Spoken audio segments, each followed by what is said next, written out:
Hola a todos, j'espère que vous allez bien. Ça fait très très très très très longtemps que je suis pas venu. Vous m'avez beaucoup manqué. Et en fait, ouais, ça fait hyper longtemps. J'ai regardé, ça fait depuis avril. Donc avril, genre c'était il y a dans une autre vie, quoi. Donc ça fait très longtemps. Désolé pour ma voix de Robert le camionneur, hein, j'ai plus de voix, je perds ma voix. Tous beaucoup.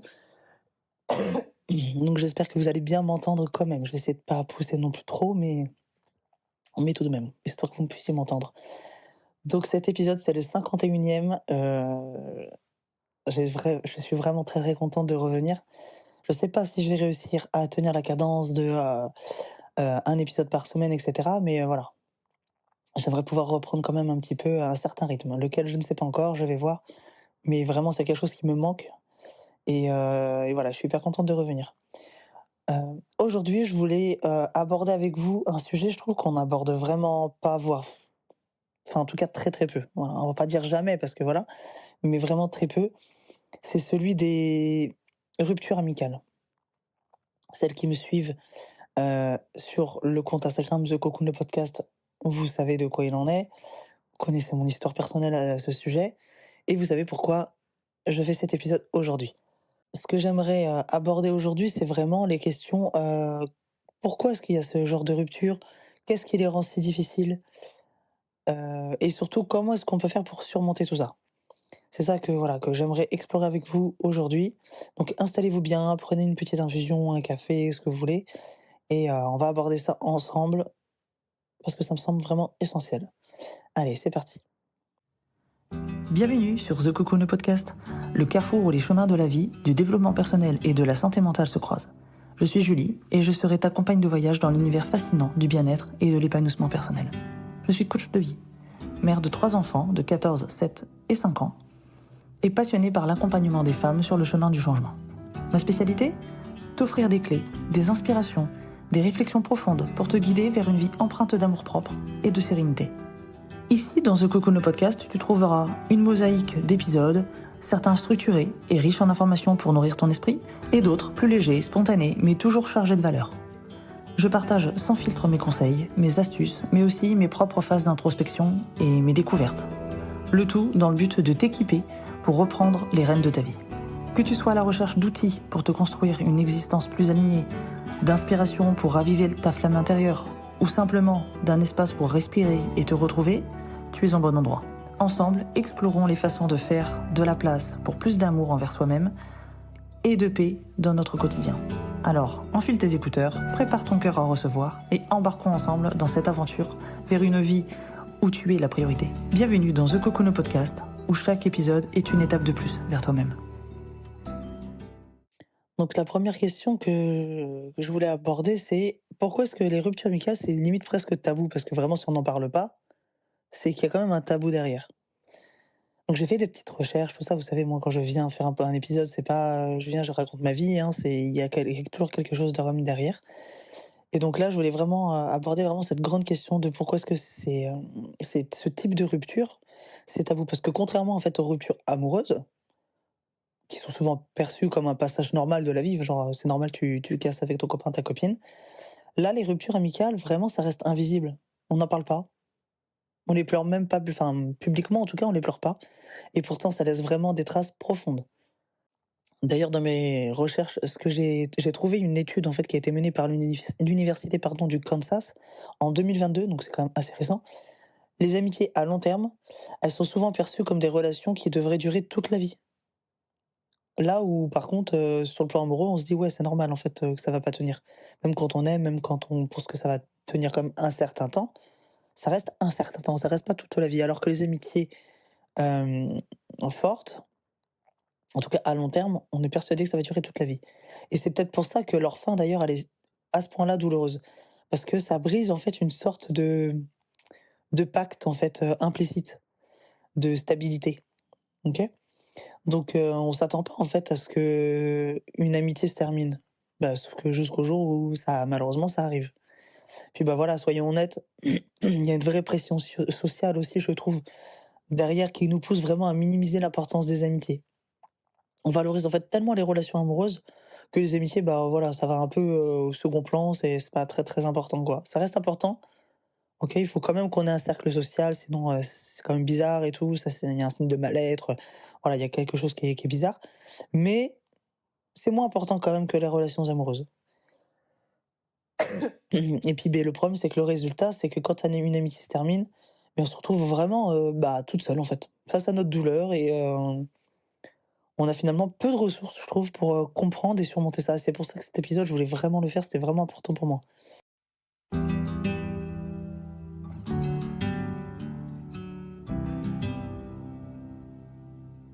2e point, ça va être les impacts émotionnels d'une rupture amicale.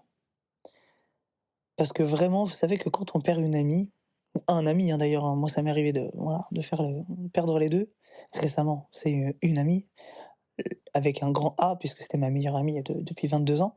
Hem, c'est pas juste on perd une personne avec qui, voilà, on partageait du temps, avec qui on s'entendait bien, genre c'est pas notre voisine, hein.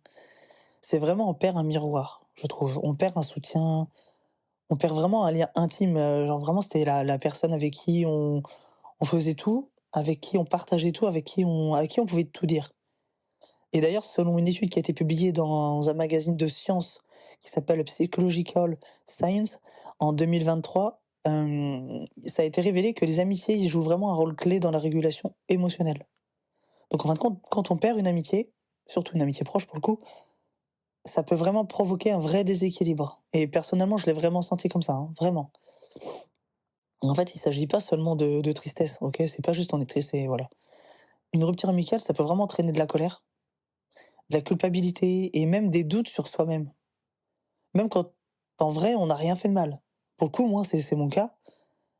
J'ai fini par culpabiliser, par me dire: «Mais merde, qu'est-ce que j'ai fait de mal?» et ceci et cela et de retourner le truc dans tous les sens pour en revenir toujours à la même conclusion que, factuellement, non, en fait, tout s'est très bien passé. Il y a pas de souci, en fait. Et pour le coup, bah, ouais, après, suite à ça, bah, là, il y a la colère. Il y a parce qu'il y a vraiment ce sentiment d'injustice. On se dit: «Voilà, qu'est-ce que j'ai fait de mal? Pourquoi je suis pas assez? Pourquoi elle est pas restée avec auprès de moi?» et cetera, nin nin et vraiment, voilà, ça on se pose, tout un tas de questions à un moment donné.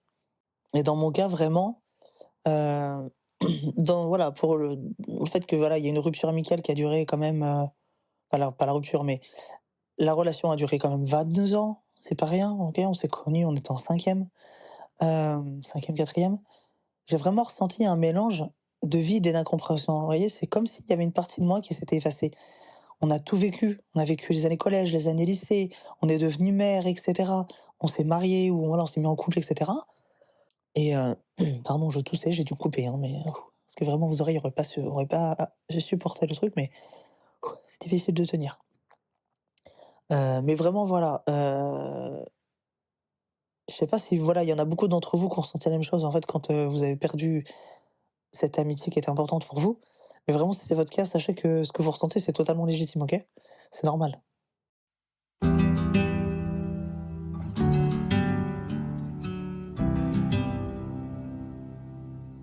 3e point que j'ai envie d'évoquer, c'est comment est-ce que nos amitiés, elles évoluent dans le temps. Ça aussi, c'est vraiment une réalité qu'on doit accepter, que nos amitiés, elles évoluent. Ça, c'est quelque chose que du coup, vous doutez bien qu'avec le boulot que je fais, avec la personnalité que j'ai et cetera, j'ai analysé. En fait, genre vraiment ça, c'est un problème chez moi. C'est bien sans être bien. Pour le coup, pour mon boulot, c'est vachement bien, mais dans ma vie toujours, c'est pas forcément bien. Mais vraiment, j'analyse tout et là, pour le coup, bah, une fois de plus, j'ai analysé et en fait, ouais, j'ai vraiment fini par m'en rendre compte que, beh, voilà, le l'amitié, elle est pas, c'est pas quelque chose qui est fixe, en fait. OK, ça évolue tout le temps. Évidemment, on n'est pas la même personne quand on est en 5e pour mon cas à moi et quand on arrive au lycée, quand on arrive à devenir maman, quand on est dans la vie active, qu'on se met en couple et cetera et bien, on n'est pas la même personne. Donc, beh, l'amitié, automatiquement, va forcément évoluer. Ça peut pas rester la même, OK? On va plus être en mode, on échange, nos cartes d'idole et cetera. C'est fini ça. Donc, voilà. C'est complètement normal, c'est complètement naturel. D'ailleurs, selon, un rapport, d'une association de sociologie américaine, les gens renouvellent en moyenne 50, écoutez bien, 50 de leurs cercles amicaux tous les 7 ans. Peut-être on y reviendra de ça, de ce cercle-là, là, de ces 7 ans-là et ça revient souvent ça, le 7. Bon, on va pas faire, de la numérologie ou quoi que ce soit, hein, c'est pas mon délire en plus, mais pour le coup, C'est quand même intéressant. C'est souvent 7 ans, même c'est pareil, c'est un cap aussi, dans les couples, souvent. 7 ans, c'est souvent une année un peu charnière et là, on se rend compte pour le coup dans cette étude, dans ce rapport, que en moyenne 50, c'est énorme, c'est la moitié des gens, quoi, qui renouvellent leur cercle amicaux tous les 7 ans et c'est même pas un choix, hein, c'est pas parce qu'ils le veulent, c'est parce que la vie, elle change. On a des nouveaux emplois, on déménage, il y a le mariage, comme je disais, il y a les enfants ou juste tout simplement on prend des chemins qui se séparent. OK, peut-être il y en a qui partent vivre ailleurs, ou qui voient la vie autrement, qui se développent personnellement, peut-être l'autre moins. Du coup, on vibre plus sur les mêmes fréquences, en fait. Et c'est pas toujours une mauvaise chose d'ailleurs. Parfois, il y a certaines amitiés qui sont pas faites pour durer, en fait, tout simplement. On change, on grandit, et nos besoins relationnels, en fait, ils changent aussi. Alors ouais, OK, c'est douloureux, mais voilà, ça fait vraiment partie de l'expérience humaine, je pense. Et je parle avec encore la douleur au fond de moi, hein, je vous le dis, voilà, ça s'est passé il y a un mois ou 2, mais parce que je suis très mauvaise pour les dates, moi, pour le coup. Ça s'est passé environ il y a un mois ou 2 et je l'ai genre pas encore 100 digéré. Je travaille dessus, mais voilà. Mais voilà, je sais que ça fait partie de l'expérience humaine aussi. Mais là où ça va devenir difficile, par contre, c'est quand cette séparation, elle est pas mutuelle. Et là, c'est pour le coup, là, ça, c'est vraiment quelque chose que je peux aborder puisque c'est vraiment mon cas. Quand la personne, elle décide de partir sans que l'autre, elle soit prête à lâcher prise, ah là, c'est pas la même, hein. Là, la douleur, elle est vraiment plus vive, on se sent vraiment abandonné, on se sent trahi, je pense même. Enfin, moi, c'était ça un peu, je me sens trahi. Après, voilà, je vais pas raconter ma vie perso et tout, mais vraiment, selon le motif, je pense qu'on se sent trahi de ouf et on se sent incompris.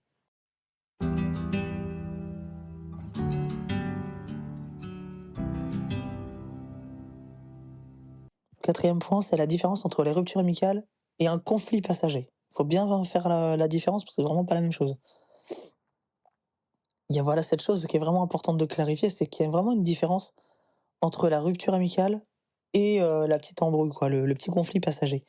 Parfois, on pense que c'est de l'amitié, elle est finie, alors qu'en fait, on traverse juste simplement une phase un peu difficile.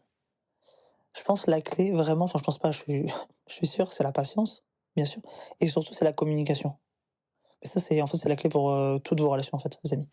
Vraiment la communication, c'est la base et si vous sentez que l'amitié, elle est en train de s'effriter, vraiment prenez le temps d'en parler.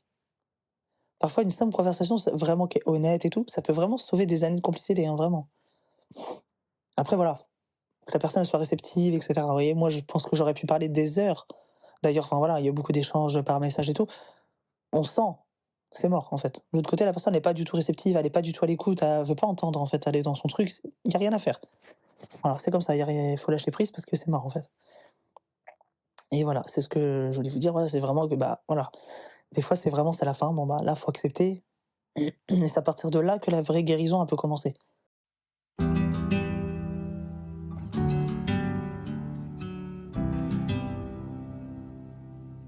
Et donc dans cette dernière partie, je voulais vraiment aborder rapidement parce que j'ai pas envie de vous importuner pendant trop longtemps, mais je pense qu'il y a quand même des solutions et ça c'est important d'en parler, OK? Parce que s'il y a pas de solution, c'est qu'il y a pas de problème de mon sens, de mon point de vue. Et donc oui, on peut vraiment surmonter une rupture amicale, même si ça peut prendre du temps. J'en parle en connaissance de cause. Moi je suis pas sorti d'affaire, hein, vraiment pas. Mais je sais qu'il y a la lumière au bout du tunnel. Après je sais pas à quelle heure je vais l'atteindre, hein, vraiment pas. Mais je sais ça va venir. Donc premier point qui peuvent vous aider, c'est vraiment accepter vos émotions. Faut pas minimiser votre douleur, faut pas vous dire ouais c'est pas grave, il y a eu pire. Ouais ok d'accord, mais ça veut pas dire que t'es pas en train de souffrir en fait. Ça c'est un truc, faut vraiment arrêter de dire ça, oui mais il y a pire ailleurs. Oui mais, oui il y a pire ailleurs, mais ça veut pas dire que ce que toi là t'es en train de vivre c'est pas grave, c'est pas important, c'est pas voilà. Donc il faut vraiment la reconnaître, faut la laisser exister. Ok, vous avez le droit de pleurer, vous avez le droit d'être triste, d'être en colère, etc. Vivez vraiment votre émotion. Deuxième point, c'est vraiment de prendre du recul. Essayez de comprendre en fait ce qui a conduit à ça, sans être dans le fait de vous acharner à il faut une solution, il faut comprendre, mais vraiment essayez de vous dire bah est-ce que c'était parce que bah c'était incompatible? Vraiment c'est pas possible puisqu'il y a une trahison et donc là ouais c'est mort en fait. Euh, ou alors il faut vraiment travailler sur le truc, ou est-ce que c'est simplement des chemins qui divergent? Ok. Troisième point, ça va être de trouver du soutien. Sans parler à des amis, enfin, d'autres amis du coup, à votre famille si voilà, si c'est un sujet que vous pouvez aborder avec eux, ou même à un thérapeute. Moi perso, c'est ça que je fais. Moi j'ai une psy que je vois peut-être, une fois par mois parce que j'ai pas vraiment besoin de travailler sur moi pour le coup, enfin, oui, mais non. Disons que j'ai pas un gros travail à faire, j'ai pas besoin de faire une thérapie, vraiment, vous voyez? Mais j'ai besoin par contre de vidanger de temps en temps, pour toujours maintenir le cap, OK? Et toujours rester, avec une santé mentale saine, en fait. Mais le gros du travail, bien sûr, je l'ai fait il y a quelques années et ça a duré 2 ans et demi, c'était nécessaire. Mais voilà, n'hésitez pas, voilà, à trouver du soutien, faut en parler avec, d'autres amis, avec votre famille, avec un thérapeute et cetera. Ça peut franchement, ça peut même être un prêtre, un imam, qui vous voulez, quelqu'un de qui est dans les ordres là, dans la religion, tout ça. Ça peut marcher, hein, vraiment. On peut vraiment faire ça aussi. Il y a une époque, j'ai fait ça moi. Après voilà, c'est pas fait pour tout le monde. Il y en a qui enfin, c'est vraiment de ça le c'est pas faut pas vous dire votre prêtre, par exemple, c'est un prêtre confesseur, il va écouter. Après, il est pas formé à la psychologie, donc ça va être un petit peu différent. Mais, ça fait toujours bien vidanger. Pour le coup, si vous attendez juste une oreille, voilà, une épaule sur laquelle pleurer, sur laquelle, voilà, laisser couler les choses, ça peut être pas mal. Si vous êtes croyant, évidemment, ça va sans dire. Mais vraiment, l'idée, c'est de vraiment pas rester seul, en fait, avec votre peine. OK? Le quatrième point, ça va être de créer de nouveaux liens. Alors je sais que ça peut être très difficile. Pour ma part, c'est enfin déjà, genre, je suis même pas rendu là, moi je suis, numéro 3 déjà. Mais, je sais que c'est la prochaine étape. C'est vraiment quelque chose qui peut être difficile, mais à un moment donné, il faut ouvrir son cœur. OK les amis? On peut pas rester, genre à broyer du noir tout le temps, on peut pas rester, dans sa rancœur, dans être aigri. Enfin, c'est pas possible. Enfin, qui a envie de vivre comme ça? Personne. Vraiment, enfin, moi, je connais personne qui est ou alors, enfin, je sais pas, il y a une personne qui a un problème psychologique, là, vraiment. Et on passe à un autre niveau. Avoir d'autres solutions à mettre en place. Mais sinon, voilà, faut vraiment intégrer le fait que c'est important de renouveler, de relier des liens avec d'autres personnes, évidemment, plus cette personne-là. Mais, et pas rester dans: «Ah oui, mais, là, ça l'a pas fait avec cette personne, donc, c'est mort, je suis pas faite pour l'amitié, quoi. Les relations sociales, c'est pas pour moi». Non, vraiment, faut pas se dire ça. Voilà, voilà, c'est arrivé, c'est comme ça, c'est triste, c'est arrivé. C'est un peu, voilà, bah, comme je le disais au début, en fait, comme les relations amoureuses. C'est pas parce que, bah, ça a pas marché avec, je sais pas moi, avec, Don Diego de la Vega. Bon, c'est pas parce que ça a pas marché avec Diego que, bah, ça va pas le faire avec d'autres. OK? Et heureusement d'ailleurs, heureusement, en fait, on faut trouver chaussure à son pied. Ben c'est exactement la même chose avec, l'amitié. Et puis, on parle beaucoup des amitiés qui ont duré, qui datent de l'enfance, qui datent du collège, lycée, tout ça, qui datent d'il y a très, très longtemps. Mais en fait, vraiment, je trouve que c'est sous-coté les amitiés, récentes, de genre il y a 2 3 ans ou quelques mois. Parce que vraiment ces amitiés-là, elles peuvent être tout aussi fortes et tout aussi puissantes, je trouve, enfin je trouve pas, même c'est un fait, hein, que, des amitiés qui datent d'il y a 1000 ans, OK? C'est pas la même chose, mais il faut pas s'attendre à enfin il faut pas comparer pour le coup. Mais il faut se laisser la porte ouverte à d'autres amitiés, c'est vraiment une étape pour aller de l'avant.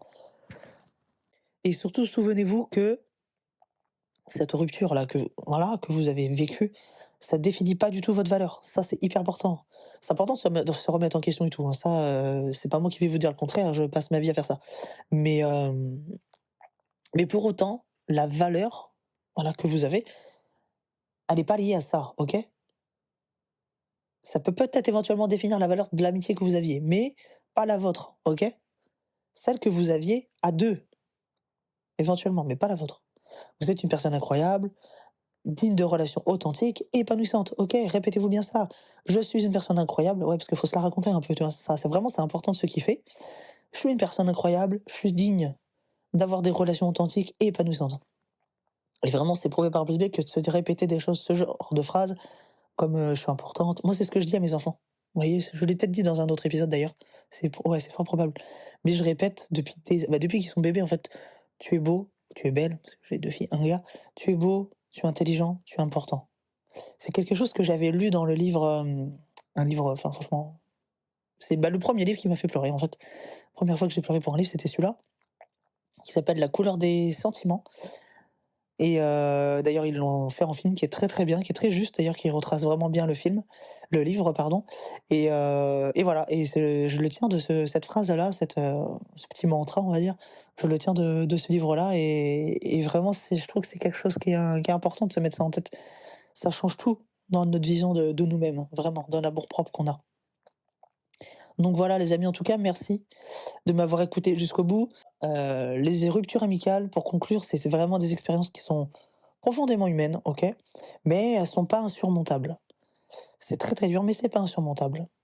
Rappelez-vous la phrase de Adidas: «Impossible is nothing». Ben ça, c'est vraiment ça. Même si je suis pas pro Adidas, hein, mais pour le coup, la phrase, j'aime beaucoup. Et voilà, et en parlant de ce sujet, en partageant vos histoires, en brisant le silence, vraiment, vous pouvez offrir, vous offrir à vous-même, pardon, la possibilité de guérir, OK? Donc voilà, donc en tout cas, n'hésitez pas à partager cet épisode si vous pensez que ça peut servir à d'autres, parce que c'est sûr, ça peut servir à quelqu'un. Enfin, tout le monde a besoin d'entendre ce genre de choses.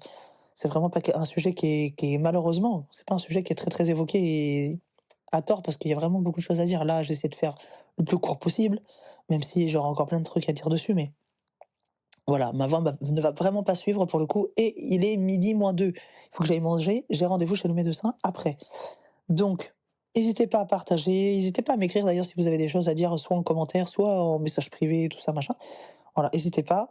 Pensez à noter avec, la note de 5 étoiles, s'il vous plaît, dans l'application que vous utilisez.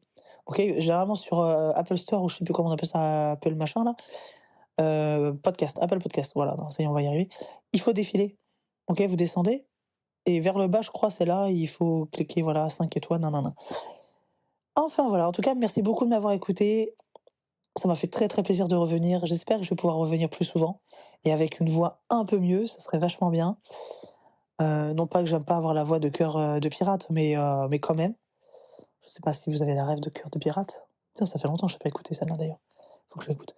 Mais voilà. Merci beaucoup d'avoir été là pour le retour. Prenez soin de vous, de votre santé mentale et de votre développement personnel et moi je vous dis à très bientôt pour un nouvel épisode. Hasta pronto. Bye.